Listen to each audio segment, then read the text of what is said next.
All right, and we are back here on the GSMC football podcast. And for the second part of the show, we are going to talk about the Bengals franchise tagging wide receiver Tee Higgins. So they placed the franchise tag on him. If a long-term agreement is not reached by July 15th, he'll play under a one-year deal worth $21.816 million. That's the league-wide franchise tag among wide receivers for 2024. Deadline for teams to use the franchise tag or transition tag is March 5th. Higgins, a second round draft pick in 2020, was set to become a free agent after his rookie contract expired.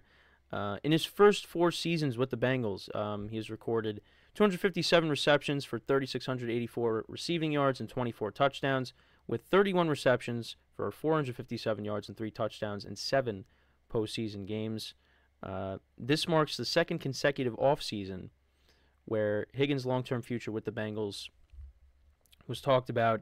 But yeah, so we'll see if they end up getting the deal done, long-term deal done. In 2023, he played in only 12 games, totaled 42 receptions, 656 receiving yards, and 5 touchdowns. And obviously, another receiver that's going to be looking to get paid is their top wide receiver, and that is Ja'Marr Chase. So that's something else that the Bengals are going to have to deal with at some point. But this, I think this was very important for the Bengals to do, because also the other thing is they're going to be losing Tyler Boyd most likely in free agency. He was a long-time receiver there.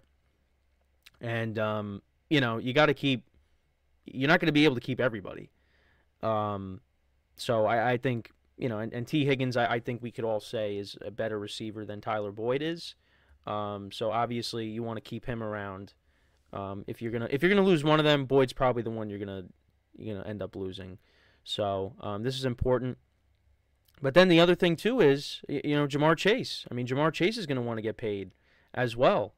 And I think also, and I was thinking about this too, I think we all tend to forget that, well, I don't think all of us, but maybe a lot of people tend to forget that, Tee Higgins was here before Ja'Marr Chase. I mean, he was basically Joe Burrow's top target, Burrow's rookie season. And, then obviously the year after that, and obviously Burrow got hurt his rookie season, but then the year after that, Chase gets drafted, and, they reunite, pair of LSU teammates. But actually also didn't, Tee Higgins also went to LSU, right? Let me just double check on that. But yeah, I mean, like you kind of just forget that he was, he was there Burrow's rookie season. Oh yeah, never mind. He went to Clemson. I lied. So yeah, won the 2019 college football playoff national championship as a sophomore and was selected by the Bengals with the first pick. And I don't know why I thought he went to, LSU, but yeah, so he went to Clemson. Yeah, see, I'm not great when it comes to, like, if you were to ask me where some players went to college, I probably couldn't tell you. Obviously there's some that I do know, but there's a lot of them where I'm like, yeah, I couldn't tell you. But yeah, so he went to Clemson. My mistake. I don't know why I thought he went to LSU, but I mean, that LSU team was insane. I mean, you had Burrow, Chase, Justin Jefferson. I mean, that's unbelievable that they were all together. But yeah, I mean, this is going to be important. And if the Bengals are healthy next season, I mean, they're going to be one of the top teams in the AFC. A healthy Burrow, because when Burrow was healthy, I mean, this team was rolling, and it looked, and and it's funny because they were still like in last place, but eventually, the Steelers fell off. The Browns, the Browns are still winning games. Obviously, once Flacco took over, and Flacco played well towards the end. But I mean, I think a healthy Burrow, they definitely would have made the playoffs, and who knows what would ended up happening. Could they have been the team that knocked off the Chiefs? Again, it's hypothetical. Who knows? But with the healthy Joe Burrow, you saw what this team could do, and bringing back Tee Higgins, hopefully they work out a long-term deal, and then you got to figure out, a long-term deal with Ja'Marr Chase. You paid Joe Burrow, So now it's really just you gotta make sure you keep those guys together. The running game is going to be interesting because they weren't a great running team. I mean, Joe Mixon was okay, but obviously he's not the same player he once was when they first drafted him. You saw, Chase Brown, their rookie running back. He kind of made a few plays towards the end of the year, so I think he'll be a factor in the running game. We'll see if they, try to add to the position. Maybe draft another running back. But we'll see.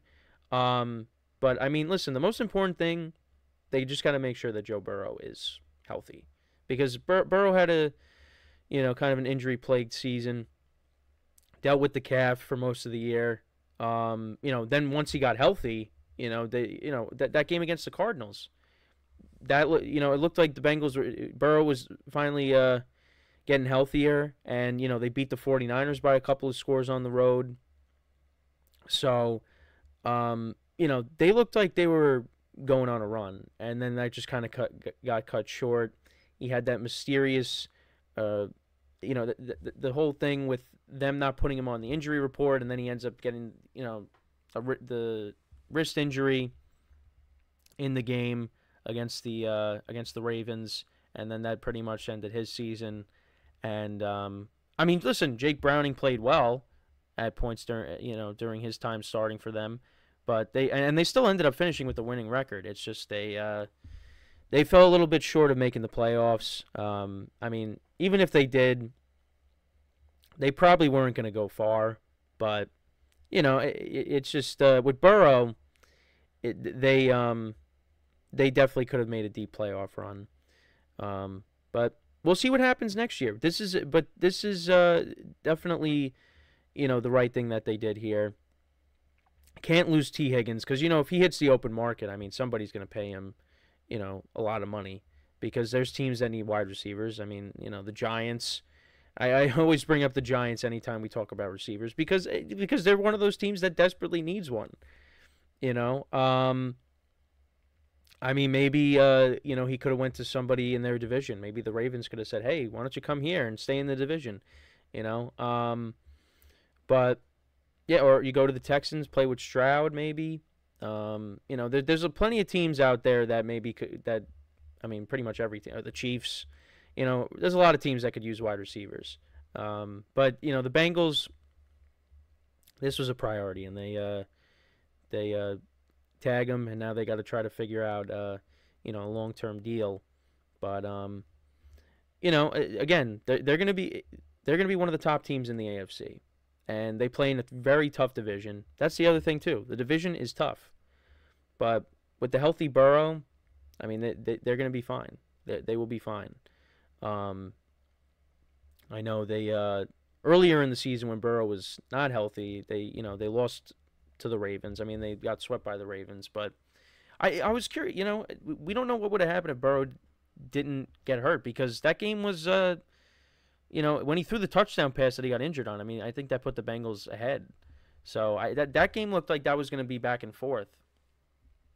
And then the Ravens kind of ran away with it once Browning got put into the game.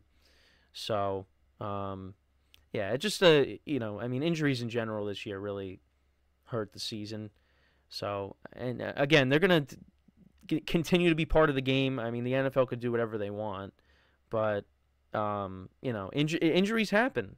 That's just, it's part of the game, unfortunately. And this year, this was one of the worst years when it came to injuries.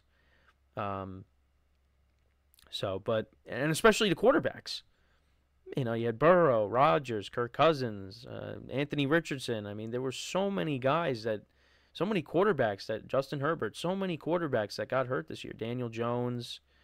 I know I just keep naming them, but that's just how many quarterbacks got hurt.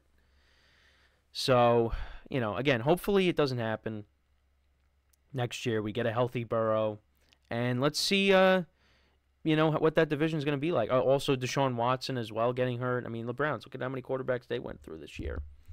That division is going to be very competitive once again. You had 3 of the 4 teams making the playoffs. I mean, with the healthy Burrow, I mean, the Steelers, you got to look at them as, probably ranking them last in terms of the quarterbacks. And we'll see how they address the quarterback position. I know it seems like they're going to stick with Kenny Pickett, but they also want to bring in competition. I mean, I think there's talk that I did talk about this, that they could bring back Mason Rudolph. Yeah, because I talked about there's a QB controversy possibly brewing, because there's some players out there that are advocating for Mason Rudolph to be the starter, and then you also have the Steelers being like, well, Kenny Pickett's our guy right now. And listen, there's free agents out there that they could also target: Ryan Tannehill, Kirk Cousins, obviously. Also, there's Russell Wilson talk possibly, which Russell Wilson, again, we will get into in the final part of the show. But right now, listen, you're competing in a division where you have Lamar Jackson, Joe Burrow, and if Deshaun Watson can maybe turn back the clock and be the Deshaun Watson that we know he can be, then that's just another, problem for them. So, but we will, again, just have to wait and see. But, with the back to the Bengals, though,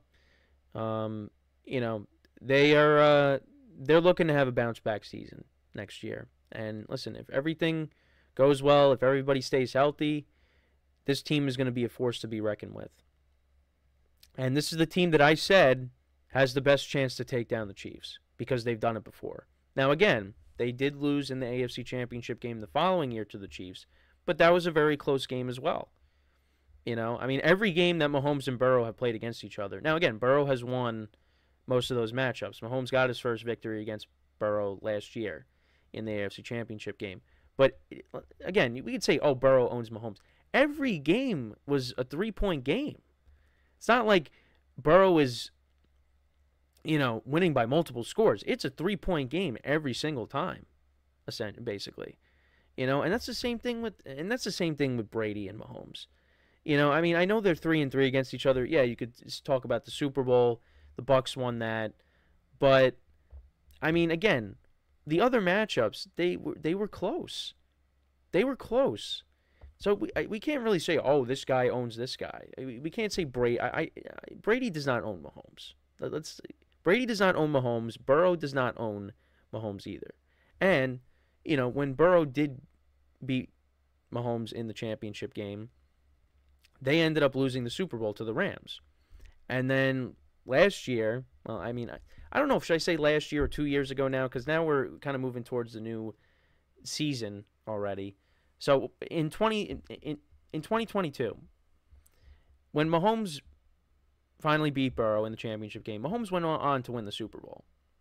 And all the other victories that Burrow has had, those came in the regular season. So, that's just the other thing too. But listen, Joe Burrow is a great quarterback. This is a great rivalry, and it's weird because in the beginning it was like, oh, it's Lamar Jackson and Mahomes. That's going to be the new Manning Brady. Then you had Mahomes and Josh Allen, and then Mahomes and Joe Burrow. It's like all these guys. Is this the new Manning Brady? Is this the new Manning Brady rivalry? It's just, you don't know. But listen, again, when you see all these guys from the past, era retiring, and I've said this before, because again, you didn't know what to expect with all these guys like Breeze and Peyton and Brady, all these guys retiring. We're in good hands. We are. Because we have a lot of talent here. Now, again, Mahomes has won a lot of championships, and some of these other guys need to start winning some too. But we're in good hands.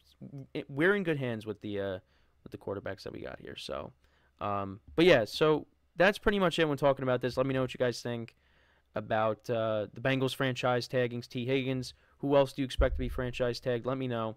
So before we go into our next break, just want to remind you guys to tip or donate and get your comments recognized. Make sure to go to the following link. That is streamelements.com/gsmcsportsnetwork./tip.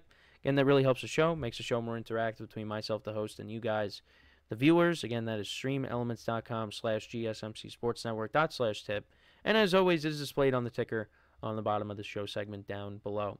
So when we come back from our second break of the show, we will talk about some teams that will that could possibly be aggressive in free agency. So that is what we'll do when we come back from our second break. So, with that being said, stick around, and we'll be right back here on the GSMC Football Podcast.